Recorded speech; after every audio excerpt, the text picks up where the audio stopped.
మన ప్రభువును రక్షకుడైన యేసుక్రీస్తు వారి శ్రేష్టమైన నామములో మీకు అందరికీ శుభములు తెలియజేస్తా ఉంటున్నాను. మరి మనము థియాలజీ క్లాసెస్ని ప్రారంభం చేశాం.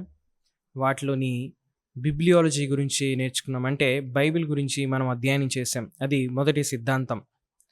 థియాలజీలోని 10 సిద్ధాంతాలు లేకపోతే 10 డాక్ట్రిన్స్ ఉన్నాయి. వాటిలోని మొదటి దాన్ని మనం పూర్తి చేసుకున్నాం. మొదటి సిద్ధాంతంలోని బైబిల్ అంటే ఏంటి, బైబిల్ అనేది అసలుకి ఎలా వచ్చింది, బైబిల్లో ఉన్న పుస్తకాలు ఎలా అమర్చబడ్డాయి, బైబిల్ ఏ విధంగా దైవావేశం వలన కలిగినది, బైబిల్ ఏ విధంగా మరి తప్పు లేనిది, బైబిల్ని దేవుడు మనకి ఎందుకు ఇచ్చాడు, బైబిల్ని ఎలా చదవాలి అనే అనేకమైన విషయాల్ని మనం నేర్చుకున్నాం.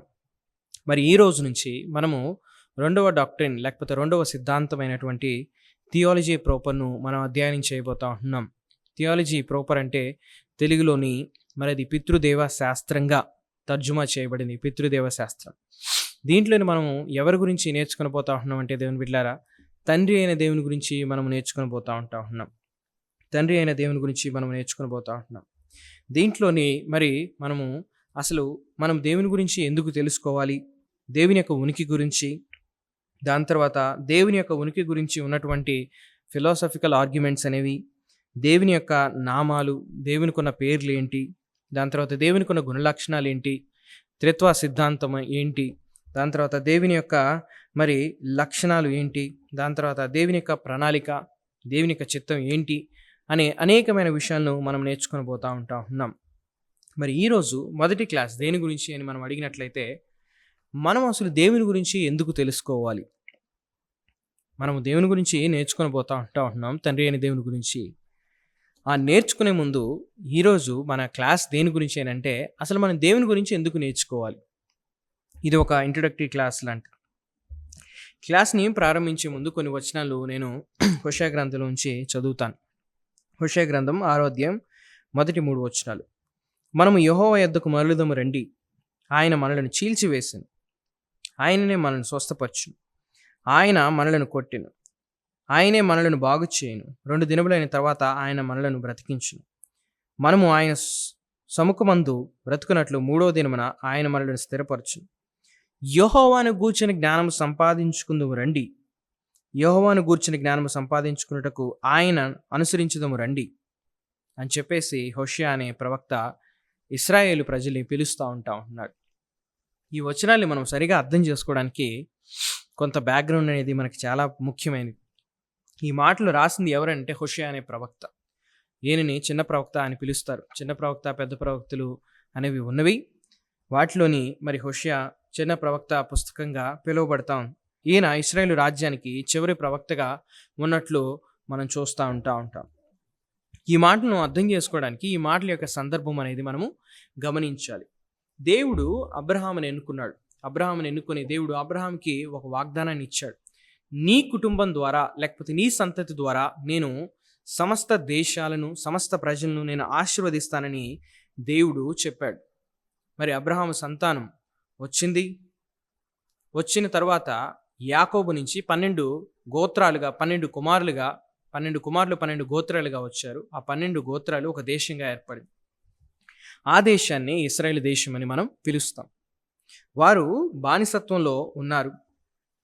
బానిసత్వంలో ఉన్న వారిని మరి మోషే ద్వారా దేవుడు విడిపించాడు.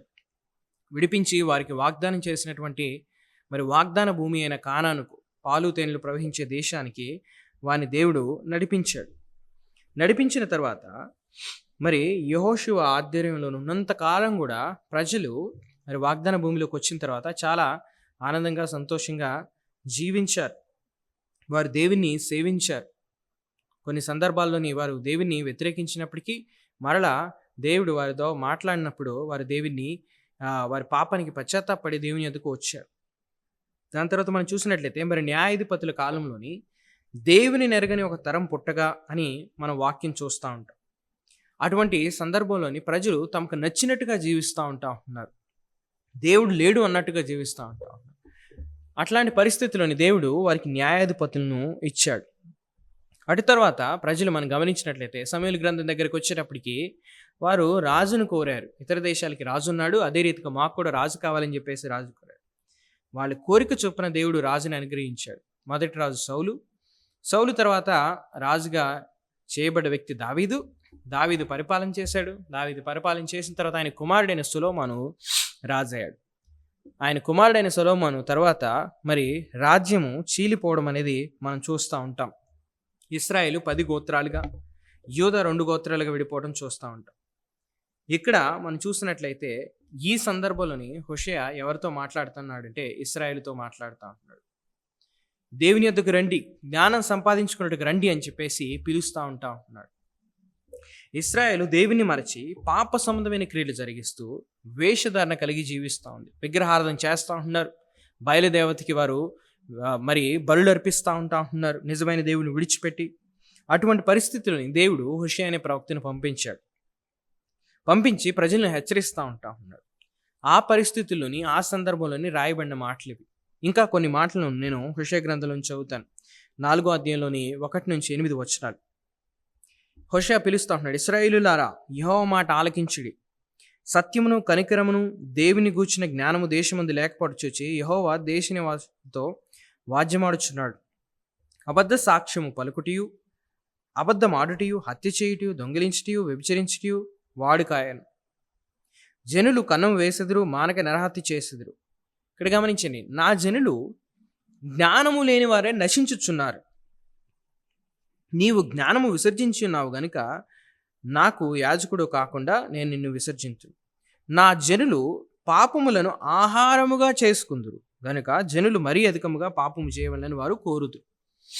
దేవుని బిడ్డలారా, మనం ఈ మాటలను గమనించినట్లయితే ఇశ్రాయేలు వారు అనేక పాపములను జరిగిస్తూ ఉంటున్నారు. వాటన్నిటికీ గల మూలం ఏంటని మనం ఆలోచన చేసినట్లయితే దేవుడు ఏం చెప్తాడంటే తెలుసా? హోషేయ ద్వారా జ్ఞానము లేకపోవడం వల్ల అంటాడు. అందుకని దేవుడు ఏమన్నాడు తెలుసా? జ్ఞానము లేక నా జనులు నశించుచున్నారు. జ్ఞానము లేక నా జనులు వ్యర్థమైన కార్యాలు జరిగిస్తూ ఉన్నారు. జ్ఞానము లేక నా జనులు నిజమైన దేవుని విడిచిపెట్టి మరి విగ్రహారాధన చేస్తూ ఉన్నారని చెప్పేసి ఇక్కడ చెప్తా ఉన్నాడు. ఈరోజు నిజమైన దేవుని విడిచి అనేక మంది మనుషుల చేత సృష్టించబడిన వాటిని ఆరాధించడం గల కారణం ఏంటంటే నిజమైన దేవుని గురించిన జ్ఞానము లేకపోవడం బట్టే. ఇదే మాటలను పౌలు కూడా తెలియజేస్తాడు. ఎప్పుడైతే ప్రజలు నిజమైన దేవుని విడిచిపెడతారో అప్పుడంటే ఏం చేస్తారు తెలుసా? వారికి నచ్చిన దాన్ని దేవుడిగా చేసుకుంటారంట. మనం చూసినట్లయితే రోమీయులకు రాసిన పత్రిక 1వ అధ్యాయం 19-23 వచనాలు అక్కడ తెలియజేస్తాడు. ఏమనంటే, దేవుని గురించి తెలియశక్యమైనది అది వారి మధ్య విషదమైనది, దేవుడు అది వారికి విషదపరిచును.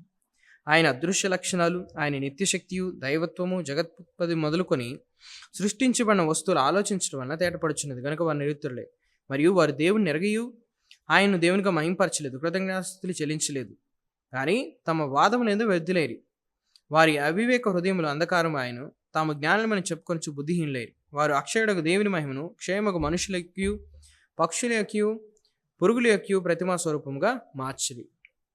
మనం గమనించినట్లయితే పౌలు ఏం తెలియజేస్తా ఉన్నాడంటే, నిజంగా ఎప్పుడైతే మనుషులు నిజమైన దేవుని విసర్జిస్తారో, నిజమైన దేవుని దగ్గరికి ఎప్పుడైతే రాకుండా ఉంటారో, నిజమైన దేవుని ఎప్పుడైతే తెలుసుకోకుండా ఉంటారో అప్పుడు ఏం చేస్తారంటే తెలుసా? సృష్టిని దేవునిగా మారుస్తారంట. సృష్టికర్తను తెలుసుకోలేనప్పుడు, సృష్టికర్త యొద్దకు రానప్పుడు మనుషులు చేసే పని ఏంటంటే సృష్టిని దేవునిగా మారుస్తారంట. సృష్టిని సృష్టికర్తకు బదులుగా పూజిస్తారంట. అంటే నిజంగా మనకు దేవుని గురించి అల్ప తలంపులు ఉంటేనంట మన ఆరాధన కూడా అలా ఉంటుందంట. మనము దేన్నైతే దేవుడు అనుకుంటామో, దేవుని యొక్క స్వభావాన్ని, లేకపోతే దేవుని యొక్క ఇదే దేవుడు అని మనం దేనైతే నమ్ముతో అదే విధంగా మన ఆరాధన కూడా ఉంటుంది. దాని తర్వాత చెప్తాడు, మనకు దేవుని గురించి ఉన్నత తలంపులు ఉంటేనంట మన ఆరాధన కూడా అలాగే ఉంటుందంట. నిజంగా మన దేవుడు ఎంత మహోన్నతుడు, ఎంత గొప్పవాడు, ఎంత గంభీరమైన వాడు అనేది మనం గ్రహిస్తేనంట మన ఆరాధన, మన యొక్క భక్తి, మన యొక్క జీవితం కూడా అలాగే ఉంటుందంట. మనం దేన్నైతే దేవుడు అనుకుంటామో, దేన్నైతే దేవుడు అని గ్రహిస్తామో అలాగే మన ఆరాధన ఉంటుంది. ఒకవేళ దేవుని పట్ల ఉన్నతమైన తలంపులు కలిగి, ఉన్నతమైన ఆలోచన కలిగి, దేవుని భయాన్ని కలిగి, దేవుని జ్ఞానాన్ని కలిగి మనం ఉంటేనంట మన ఆరాధన వేరే విధంగా ఉంటుంది. కాబట్టి ప్రియమైన దేవుని బిడ్డలారా, ఈరోజు మనము దేవుని గూర్చిన జ్ఞానం అసలు ఎందుకు అవసరం, ఎందుకు కలిగి ఉండాలి అని అనడానికి కొన్ని విషయాలను నేర్చుకుందాం. మొట్టమొదటి విషయం ఏంటంటే, మనం దేవుని గురించి సరిగ్గా తెలుసుకోవాలని దేవుడే కోరుకుంటా ఉంటున్నాడు. ఇది దేవుని యొక్క ఆలోచన, ఇది దేవుని యొక్క కోరిక. ఏంటి తెలుసా? తన చేత సృష్టించబడిన ప్రజలు తాను తెలుసుకోవాలని చెప్పేసి ఇక్కడ అదే చెప్తాడు. ఏమనంటే ఇర్మియా గ్రంథం 9:23-24లోని యెహోవా ఇలాగ సెలవిచ్చున్నాడు, జ్ఞాని తన జ్ఞానమును బట్టి, శూరుడు తన శౌర్యమును బట్టి అతిశయింపకూడదు, ఐశ్వర్యవంతుడు తన ఐశ్వర్యమును బట్టి అతిశయింపకూడదు. అతిశయించువాడు దేవుని బట్టి అతిశయించవలను. భూమి మీద కృప చూపుచు నీతి న్యాయములు జరిగించును యెహోవానను. ఇక్కడ గమనించండి, నేనే అని గ్రహించి నన్ను పరిశీలనగా తెలుసుకున్న బట్టి అతిశయింపవలను. మనమంట దేంట్లోనే అతిశయించాలి తెలుసా? నిజమైన దేవుణ్ణి తెలుసుకున్నట్లేని. మనమంట దేనిలో అతిశయించాలి తెలుసా? నీతి న్యాయములు జరిగించే దేవుణ్ణి తెలుసుకుంటే ఏందో అతిశయించాలి. రెండోదిగా మనం చూసినట్లయితే మనము దేవుని చేత దేవుని కొరకు చేయబడ్డాం కాబట్టి మనం దేవుణ్ణి తెలుసుకోవాలి. We are made by God or we are created by God and we are created for God. ఈ విషయాన్ని యెషయా గ్రంథంలోని 43వ అధ్యాయంలో మనం చూస్తాం. 7వ వచనం దేవుడు ఈ విధంగా సెలవిస్తాడు, నా మహిమ నిమిత్తము నేను సృజించిన వారిని, నా నామము పెట్టబడిన వారందరినీ తెప్పించుము. నేనే వారిని కలుగజేసి తిని, వారిని పుట్టించిన వాడును నేనే. నేనే యెహోవాను, నేను తప్ప వేరొక రక్షకుడు లేడు. యెహోవానగు నేను పరిశుద్ధ దేవుడును, ఇశ్రాయేలు సృష్టికర్తయగు నేనే మీకు రాజును అని చెప్పేసి దేవుడు తెలియజేస్తాడు. దేవుడు మనల్ని చేశాడు, దేవుడు ఆయన మహిమ కోసం మనల్ని చేశాడు. కాబట్టి మనం దేవుణ్ణి తెలుసుకోవాలి, మనం దేవుణ్ణి గ్రహించాలి. మూడో కారణం చూసినట్లయితే దేవుణ్ణి గూర్చిన సరి అయిన కనీస జ్ఞానము మనకు రక్షణ పునాది. ఒకవేళ మనకి దేవుడు ఎవరు అనేది గ్రహించకపోతే మనకు రక్షణ ఉండదు. ఎందుకంటే రక్షణ అనేది, నిత్య జీవం అనేది దేవుణ్ణి ఎరుగుటం గురించే, క్రీస్తుని ఎరుగుటం గురించి, ఎరుగుట ద్వారానే. ఇదే విషయాన్ని యోహాను తెలియజేస్తూ ఉంటాడు 17వ అధ్యాయం 3వ వచనంలో. అద్వితీయ సత్యదేవుడు అయిన నిన్నును నీవు పంపిన యేసుక్రీస్తుని ఎరుగుటే నిత్య జీవము. మనం నిత్య జీవం కలిగి ఉండాలంటే, మనం రక్షించబడాలంటే, మనం దేవునితో జీవించాలంటే మొదటిగా ఆ దేవుడు ఎవరనేది మనం ఎరగాలి, ఆ దేవుడు ఎవరనేది మనం గ్రహించాలి. ఇంకా 4వ కారణం మనం చూసినట్లయితే ప్రపంచంలో ఉన్న ఇతర మతాలు మరియు దుర్బోధనలు ఉండటం వలన సత్యాన్ని గ్రహించడానికి నిజమైన దేవుని గురించి తెలుసుకోవాలి. ఈరోజు చాలామంది దేవుడు లేడని చెప్తా ఉంటారు, వాళ్ళని ఎథీస్ట్ అంటాం. కొంతమంది దేవుడు ఉన్నారు అంటారు, కాకపోతే నిజమైన దేవుణ్ణి నమ్మరు, నిజమైన దేవుణ్ణి వారు ఇంకా తెలుసుకోలేదు. ఇట్లాంటి దుర్బోధులు, ఇట్లాంటి మరి తప్పుడు అవగాహనలు, ఆలోచనలు ఉన్న ప్రజల మధ్య మనం జీవిస్తూ ఉంటున్నాం. కాబట్టి ఈ లోకంలో మనం జీవిస్తూ ఉంటున్నాం. కాబట్టి మనం గ్రహించాల్సిన విషయం ఏంటంటే నిజమైన దేవుడు ఎవరు అనేది మనము గ్రహించాలి, నిజమైన దేవుడి గురించి మనము తెలుసుకోవాలి, నిజమైన దేవుని గురించి మనం అధ్యయనం చేయాలి. 5వ కారణం చూసినట్లయితే దేవుని గురించిన నమ్మకాలంట మన నడతను మారుస్తాయి.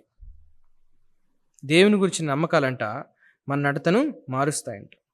What we believe to be true we do, one cannot consistently behave against his belief అని చెప్పేసి A.W. టోజర్ గారు అన్నారు. అంటే నేను ఏం నమ్ముతానో అదే మార్గంలో నేను నడుస్తానంట. నా నమ్మకం అనేది నా ప్రవర్తనను గైడ్ చేస్తుంది, నడిపిస్తుంది.